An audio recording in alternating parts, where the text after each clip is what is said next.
Everyone, welcome back to the class. कैसे हो आप सब? आई होप आप लोग सब अच्छे होंगे। तो चलिए आज का हमारा टॉपिक स्टार्ट करते हैं। Class 6 science chapter 2 components of food का नेक्स्ट पार्ट हम लोग पढ़ने वाले हैं, जिसमें प्रोटीन्स है आज का हमारा topic. This is the component of food. तो चलिए स्टार्ट करते हैं। सबसे पहली बात, प्रोटीन्स जो होता है एक कॉम्प्लेक्स ऑर्गेनिक कंपाउंड है। प्रोटीन्स जो है कॉम्प्लेक्स ऑर्गेनिक कंपाउंड है। ठीक है, ये किन किन चीज़ों से मिलकर के बना हुआ होता है प्रोटीन? तो प्रोटीन जो है वो कार्बन, हाइड्रोजन, ऑक्सीजन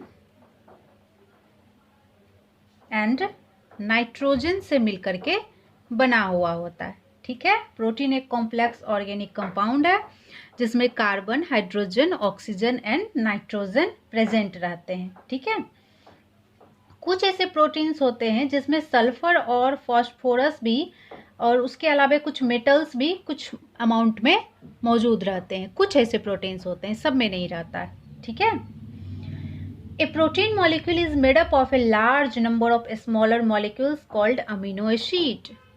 तो प्रोटीन मॉलिक्यूल जो होते हैं वो किससे बने हुए होते हैं? Protein molecules made up of amino acids. किससे बने हुए होते हैं? अमीनो एसिड्स के बने हुए होते हैं। नेक्स्ट जो पॉइंट है प्रोटीन के बारे में वो ये है कि इसे बॉडी बिल्डिंग फूड कहा जाता है। प्रोटीन को बॉडी बिल्डिंग फूड कहा जाता है। ठीक है,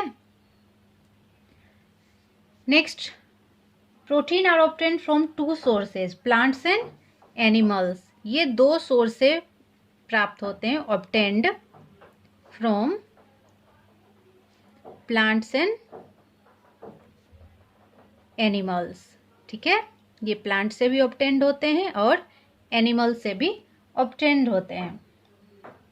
ऑल प्लांट्स जैसे होते हैं contain some proteins, but ground nuts, beans, cereals जिसमें मेज एंड व्हीट वगैरह आ गए, पल्सेज हो गया, ये सब बेस्ट सोर्स है ऑफ वेजिटेबल प्रोटीन के। ठीक है, उसके अलावा एनिमल में क्या क्या आ गया? मिल्क, फिश, मीट, एग, ये सब जो होते हैं ना, इसमें एनिमल प्रोटीन होता है। ठीक है, जितने भी प्लांट से ऑब्टेन्ड होते हैं उसे वेजिटेबल प्रोटीन कहा जाता है। प्लांट से जो ऑब्टेन्ड होते हैं इसको वेजिटेबल प्रोटीन कहा जाता है, और जो भी एनिमल से ऑब्टेन्ड होते हैं इसको एनिमल प्रोटीन कहा जाता है। ठीक है, तो प्लांट्स जो ऑब्टेन्ड होते हैं उसमें क्या क्या अभी हमने पढ़ा? ग्राउंड नट, बीन, मेज, व्हीट, पल्सेज वगैरह, है ना, ये सब वेजिटेबल प्रोटीन में आते हैं। और एनिमल प्रोटीन में क्या क्या आ गया? मिल्क, फिश, मीट, एग वगैरह, ये सब जो है ना, ये सब आ गए हमारे एनिमल प्रोटीन में। तो हमने देख लिया कि ऑब्टेन्ड होता है प्रोटीन प्लांट सोर्स से भी और एनिमल सोर्स से भी।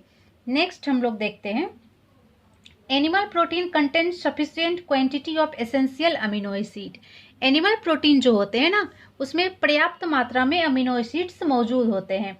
वेजिटेबल्स प्रोटीन जनरली लैक इन 1 और more of the essential amino acid, जबकि वेजिटेबल जो प्रोटीन होते हैं इसमें सफिशिएंट होता है मौजूद। ठीक है, एनिमल प्रोटीन जो होते हैं ना उसमें सफिशिएंट मात्रा में अमीनो एसिड होते हैं, लेकिन जो वेजिटेबल प्रोटीन होते हैं इसमें 1 या 2 अमीनो एसिड्स की कमी होती है।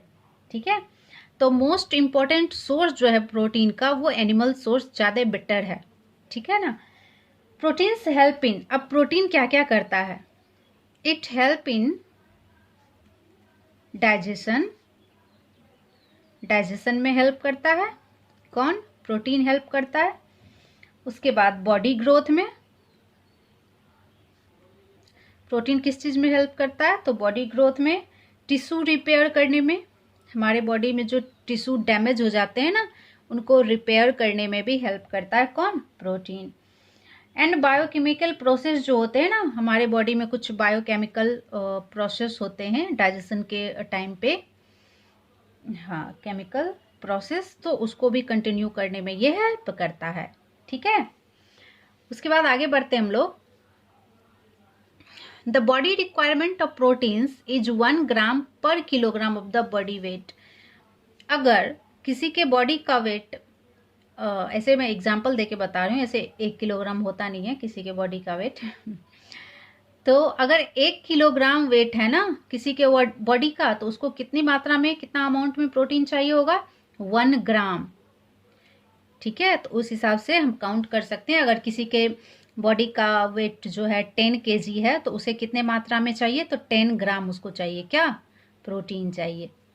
ठीक है, इस तरह से हम कैलकुलेट कर सकते हैं कि हमारा जो बॉडी वेट है उसके हिसाब से हमें कितनी मात्रा में प्रोटीन इनटेक करना चाहिए। ठीक है, When the body is building new tissues, more proteins are required. जब हमारे बॉडी में नए टिश्यू का निर्माण हो रहा होता है ना, उस टाइम में ज़्यादा मात्रा में हमें प्रोटीन की रिक्वायरमेंट होती है, आवश्यकता होती है। इसीलिए जो ग्रोइंग चिल्ड्रन होते हैं, जो छोटे बच्चे होते हैं, ज़्यादा जल्दी जल्दी से ग्रो करते हैं, ग्रोइंग चिल्ड्रन। उसके बाद जो प्रेग्नेंट मदर होती है, क्योंकि उनके बॉडी में तो उनको तो न्यूट्रिशन चाहिए ही, उनके बॉडी के अंदर जो बेबी है उसको भी न्यूट्रिशन चाहिए होता है। इसलिए growing children and pregnant women को ज़्यादा मात्रा में प्रोटीन को की आवश्यकता होती है। नीड मोर प्रोटीन, हम लोगों को भी होती है, ऐसे जनरली सबको होती है, बट जो growing children and pregnant women है ना, उनको ज़्यादा अमाउंट में प्रोटीन की आवश्यकता होती है। ठीक है,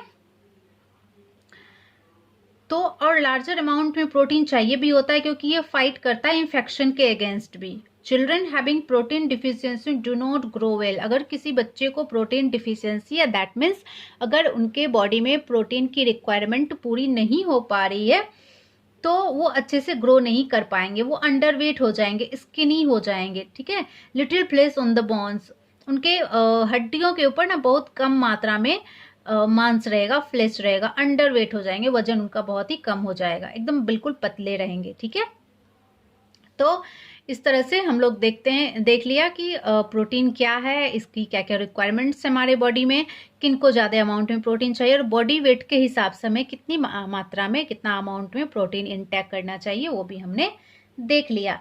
अब जैसा कि हम सब जो पढ़ रहे हैं, कार्बोहाइड्रेट, फैट्स वगैरह, सबका हमने टेस्ट करके देखा कि फूड मटेरियल में कैसे वो प्रेजेंट रहता है, वो टेस्ट करते हैं।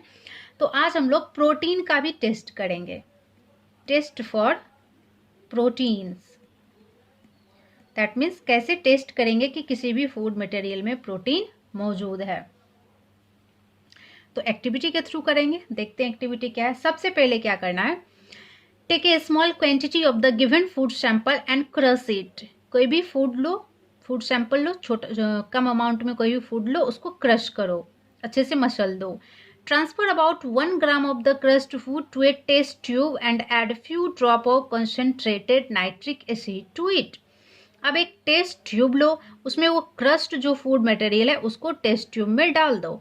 उसके बाद कुछ बूंदे नाइट्रिक एसिड की उस क्रस्ट फूड वाले टेस्ट ट्यूब में डाल दो। ठीक है, warm it on A low flame. अब इसको वार्म करना है, हल्का गर्म करना है, लो फ्लेम पे। ठीक है, note the colour of the food sample. अब फूड सैंपल जो जिसमें हमने नाइट्रिक एसिड डाला है, टेस्ट ट्यूब में फूड सैंपल डालने के बाद उसको जब गर्म करेंगे तो उसके कलर को देखो, ऑब्जर्व करो। इफ इट टर्न्स येलो, अगर उसका कलर येलो हो जाता है, that means presence of protein is indicated. तो मतलब ये हो गया कि उसमें प्रोटीन प्रेजेंट है। ठीक है, ना pour away the nitric acid and wash the food stove with water. अब फूड स्टफ जो उसको नाइट्रिक एसिड से अलग करके पानी से धो दो। ठीक है, add ammonium hydroxide to it. अब उसके अंदर अमोनियम हाइड्रोक्साइड डालो। If the colour change from yellow to deep orange, अगर येलो से वो कलर डीप ऑरेंज में कन्वर्ट हो जा रहा है, ठीक है, then the presence of protein is confirm. तो इस तरह से प्रोटीन का प्रेजेंटेशन जो है उस फूड मटेरियल में वो कन्फर्म हो गया, दैट मीन्स उसमें प्रोटीन है, मौजूद है। ठीक है, एक फैक्ट है, उसे देखते हैं थोड़ा सा। ये फैक्ट ये है कि ब्लड कंटेन्स ए प्रोटीन कॉल्ड हीमोग्लोबिन। ब्लड में एक प्रोटीन रहता है जिसको हम लोग हीमोग्लोबिन कहते हैं, and haemoglobin carries oxygen from lungs to the cells. इसका क्या काम है, ये lungs to the cells oxygen को कैरी करता है, and carbon dioxide from the cells to the lungs, and carbon dioxide को ये सारे सेल्स से लेकर के लंग्स को देता है। ठीक है, तो ये इसका काम होता है। ये एक अमेजिंग फैक्ट था जिसे बता दिया हमने। ठीक है, तो नेक्स्ट हम लोग नेक्स्ट कंपोनेंट के बारे में अगले क्लास में पढ़ेंगे। ठीक है, तब तक के लिए बाय एंड टेक केयर। अगर कोई प्रॉब्लम हो तो आप लोग पूछ सकते हो।